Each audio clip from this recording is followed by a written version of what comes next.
আপনারা জানেন আমাদের অন্তর্বর্তীকালীন সরকারের প্রধান নোবেল বিজয়ী অধ্যাপক ডক্টর মোহাম্মদ ইউনূস উনি সবসময় খুব প্যাশনেটলি একটা কথা বলেন, সেটা হচ্ছে সংস্কারের কথা। উনি এটা মিন করেন।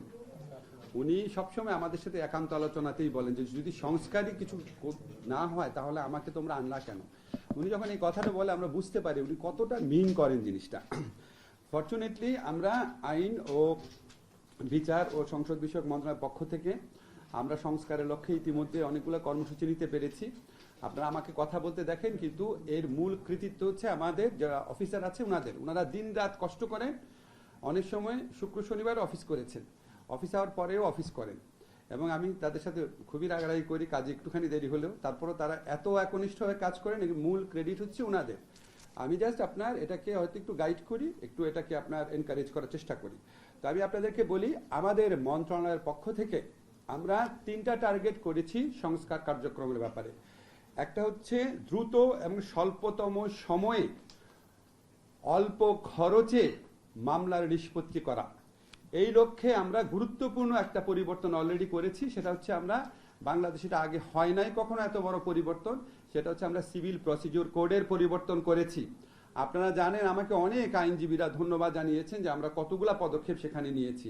আপনারা তো জানেন সেই বিধানগুলো আর কি। সেকেন্ড হচ্ছে আমরা ফৌজদারি কার্যবিধির অ্যামেন্ডমেন্টের কাজ দ্রুত এগিয়ে নিচ্ছি।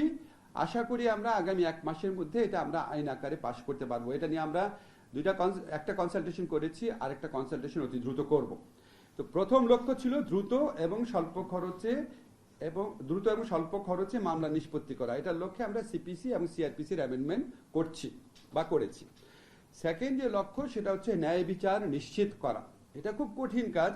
ন্যায় বিচার নিশ্চিত করার জন্য আমরা ডিজিটালাইজেশনের কথা চিন্তা করছি। আমরা হাই কোয়ালিটি ট্রেনিং, আমাদের যে জাজদের যে ট্রেনিং কারিকুলাম আছে সেটার কোয়ালিটি ইমপ্রুভ করার কথা চিন্তা করছি। জাজদের অ্যাকাউন্টেবিলিটি বাড়ানোর কথা চিন্তা করছি। আপনারা জানেন আমরা যারা জাজ আছেন, যারা আইন বিভাগে যারা কর্মচারী আছেন, কর্মকর্তা আছেন, সবার আমরা সম্পদ বিবরণী সংগ্রহ করেছি। সেটা নিয়ে আমরা ভবিষ্যতে আরও কাজ করব। এছাড়া আমরা আইনজীবীদের সাথে সহযোগিতায়, ওনারা অনেক সহযোগিতা করছেন আমাদের, ওনাদের সাথে সহযোগিতা করে আমরা দ্রুত ন্যায় বিচার নিশ্চিত করার যে আমাদের সেকেন্ড লক্ষ্য সেটা পূরণ করার চেষ্টা করছি। আমাদের যে থার্ড লক্ষ্য সেটা হচ্ছে মামলার অভিশাপ থেকে মানুষকে মুক্তি দেওয়া। এই থার্ড লক্ষ্য পূরণ করার জন্যই আমরা আইনগত সহায়তা প্রদান যে সংস্থার অধীনে যেই সংশ্লিষ্ট আইনগুলো আছে সেই আইনগুলোর পরিবর্তন করতে যাচ্ছি। আজকে সেই আইনগত পরিবর্তনের মাধ্যমে সরকারিভাবে আইনগত সহায়তা, আইনগত সেবা দেওয়ার প্রক্রিয়া আমরা আরো অনেক দক্ষ, কার্যকরী, দ্রুত করার লক্ষ্যে কিছু পদক্ষেপের কথা চিন্তা করছি। সেগুলি প্রেজেন্ট করা হয়েছে। এখানে আমাদের যারা আইনগত বেসরকারি পর্যায়ে যারা আইনগত সহায়তা প্রদান করে থাকেন, আমাদের যারা সিনিয়র আইনজীবীরা আছেন, আমাদের যারা লিগ্যাল এইড কর্মকর্তারা আছেন, ওনারা সবাই ইনপুট দিয়েছেন। সবার কাছে আমি অশেষ কৃতজ্ঞতা জানাচ্ছি। আজকে ছুটির দিনে আপনারা সবাই আমাদের আহ্বানে আসছেন। ইউএনডিপির পক্ষ থেকে আসা হয়েছে, আমাদের যে জার্মানি, এটার নাম কি, জিআইজেড এর পক্ষ থেকে এসেছেন, সবাইকে অনেক ধন্যবাদ। আইএলওর পক্ষ থেকে এসেছেন, ধন্যবাদ সবাইকে। আমি শুধু আজকে আমাদের লক্ষ্যটাকে আপনাদের সাংবাদিক ভাইদের সহায়তার জন্য একটু খুলে বলছি। আমরা আপনার এই আইনগত এই সহায়তা সংস্থাতে যখন আসলাম, প্রথম মিটিং করার পর আমি জানলাম যে ওনারা বাংলাদেশে 5 লক্ষ মামলা হয় প্রত্যেক বছর, অ্যাভারেজে। সেখানে মাত্র 35,000 আমরা এই লিগ্যাল এইড সার্ভিসের, সরকারি লিগ্যাল এইড সার্ভিসের মাধ্যমে নিষ্পত্তি করতে পারি। তো আমি ওনাদের থেকে 2টা খুব এনকারেজিং তথ্য পেলাম। সেটা হচ্ছে কোর্টের তুলনায় সরকারি লিগ্যাল এইড অর্গানাইজেশনগুলো যে নিষ্পত্তি করে থাকে মামলা বিরোধের, সেখানে 1 সময় লাগে। সরকারি লিগ্যাল এইড সংস্থার মাধ্যমে যে আইনগত প্রতিকার দেওয়া হয় সেটা আদালতের তুলনায় 1 সময় লাগে রাফলি। সেকেন্ড হচ্ছে এই সরকারি লিগ্যাল এইডের মাধ্যমে যে বিরোধ নিষ্পত্তি হয় সেগুলি 90% ক্ষেত্রেই তারা সন্তুষ্ট থাকে, তারা আদালতে যায় না। তখন আমার মনে হলো এটা একটা বিরাট অপরচুনিটি। আমরা যদি সরকারি আইনগত সহায়তা কর্মসূচিকে সম্প্রসারিত, আরো দক্ষ, আরো প্রাতিষ্ঠানিকভাবে সমৃদ্ধ করতে পারি, তাহলে আমরা সরকারি আইনগত সহায়তার মাধ্যমে যে আমরা মধ্যস্থতার মাধ্যমে মামলা স্বল্প খরচে স্বল্প সময় নিষ্পত্তি করছি, সেটার সংখ্যা 35,000, আমরা সেটাকে 1 থেকে 2 লক্ষে নিয়ে যেতে পারবো। 1 লক্ষ তো অবশ্যই পারবো, আমাদের টার্গেট হচ্ছে 2 লক্ষে নিয়ে যাওয়া। আপনারা চিন্তা করে দেখেন, যদি আল্লাহর রহমতে আমরা 2 লক্ষ মামলা এখানে নিষ্পত্তি করতে পারি, তাহলে প্রত্যেক বছর মামলা দায়ের পরিমাণ সেটা 40% কমে যাবে। তো এই জন্য আমার কাছে মনে হচ্ছে এটা একটা অপার সম্ভাবনার জায়গা। এখন এই ব্যাপারে আমার তো তেমন এক্সপার্টিস নাই, আমি এই জন্য আমাদের যারা আইন বিচার বিভাগের কর্মকর্তারা আছেন, জাতীয় আইনজীবী সংস্থার যে পরিচালক আছেন এবং মাসুদা ওখানে অনেক বছর ধরে কাজ করছেন, সবার সাথে কনসাল্ট করে আমরা আইনগতভাবে পরিবর্তনগুলো করেছি। পরিবর্তনগুলো কি কি? পরিবর্তনটা হচ্ছে মূলত আমরা যে জাতীয় আইনগত সহায়তা সংস্থা আছে, এটার আন্ডারে যে আইনগত সহায়তা দেওয়া হয়, প্রত্যেকটা জেলাতে একজন জাজ আইনগত সহযোগিতা দিতেন। তা আমরা সেটাকে 3 জন জাজে পরিণত করছি। 2 জন হচ্ছে এক্সিস্টিং জাজ যারা কর্মরত আছেন, আরেকজন হচ্ছে অবসরপ্রাপ্ত জেলা এবং ডিস্ট্রিক্ট জাজ।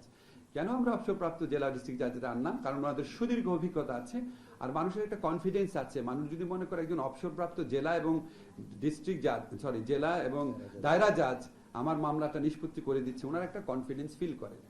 এটা হচ্ছে একটা মৌলিক একটা বিধান সংযোজন করা। সেকেন্ড হচ্ছে খুবই ইম্পর্টেন্ট যেটা, সেটা হচ্ছে অনেকগুলো মামলা এখন কিন্তু আপনার মধ্যস্থতার জন্য যে আশা সেটা হচ্ছে ভলান্টারিলি করে পক্ষরা, কিন্তু আমরা বলছি কি মধ্যস্থতার জন্য আশাটাকে আমরা ম্যান্ডেটরি করে দিচ্ছি ছোট ছোট মামলার ক্ষেত্রে। যেমন আপনার চেক ডিজঅনারের মামলা 1 লক্ষ 1.5 লক্ষ টাকার মামলা থাকে। আমাদের যারা কৃষক সম্প্রদায়ের লোকজন আছেন, অসচ্ছল লোকজন আছেন, তারা অনেক অনেক ভোগান্তির শিকার হন এসব মামলার জন্য। সেগুলি তো আমরা মধ্যস্থতা করে শেষ করে দিতে পারি।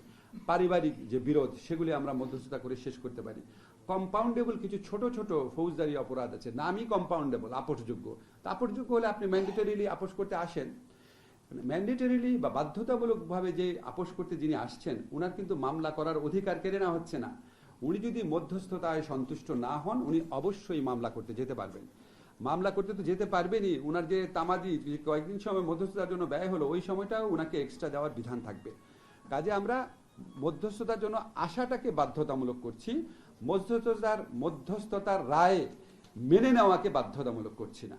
ঠিক আছে, কাজে এটা কারো কোনো অধিকার কেড়ে নেওয়ার ব্যাপার এখানে থাকছে না।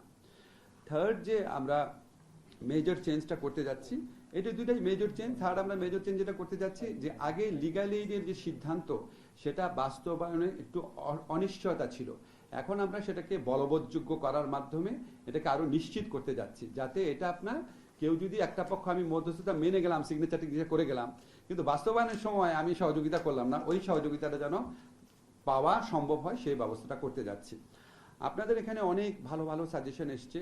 আমরা কিছু সাজেশন আমার খুব গুরুত্বপূর্ণ মনে হয়েছে। একটা হচ্ছে রেফারেল, আমার এখান থেকে আমি প্রয়োজনীয় যারা মানসিক স্বাস্থ্য বা ফিজিক্যাল স্বাস্থ্যের বা অন্যান্য সহযোগিতা দেয় সেখানে রেফারেল করার বিধান সংযোজন করা।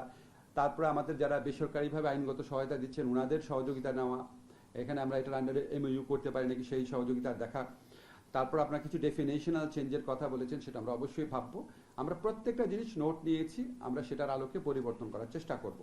আরেকটা কথা আপনাদের বলে রাখি, আমাদের ভবন সংকট রয়েছে, প্রযুক্তির সংকট রয়েছে।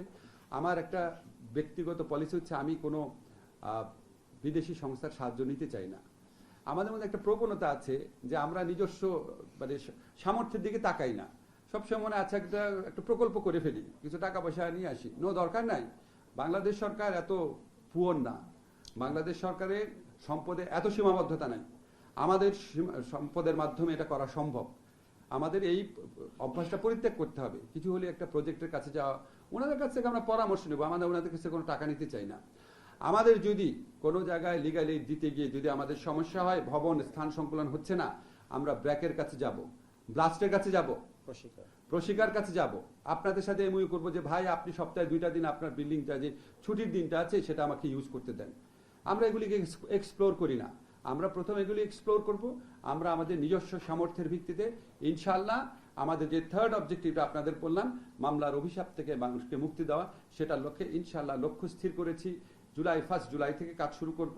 সবসময় আমি একটু কঠিন লক্ষ্য স্থির করি, লক্ষ্য স্থির করলে 1 জুলাই না হলেও অন্তত 15 জুলাইয়ের দিকে আমরা কাজ শুরু করতে পারবো ইনশাআল্লাহ। আজকে আমাদের যে হাজারো যে ছাত্র জনতা তাদের জীবনের বিনিময়ে, তাদের অসীম আত্মত্যাগের বিনিময়ে নতুন বাংলাদেশ গড়ার যে সুবর্ণ সুযোগ আমাদের কাছে এনে দিয়েছে, আমরা মনে করি মামলার অভিশাপ থেকে মানুষকে মুক্তি দিলে, ন্যায় বিচার নিশ্চিত করলে আমরা সেই লক্ষ্যে কিছুটা হলে অবদান রাখতে পারবো।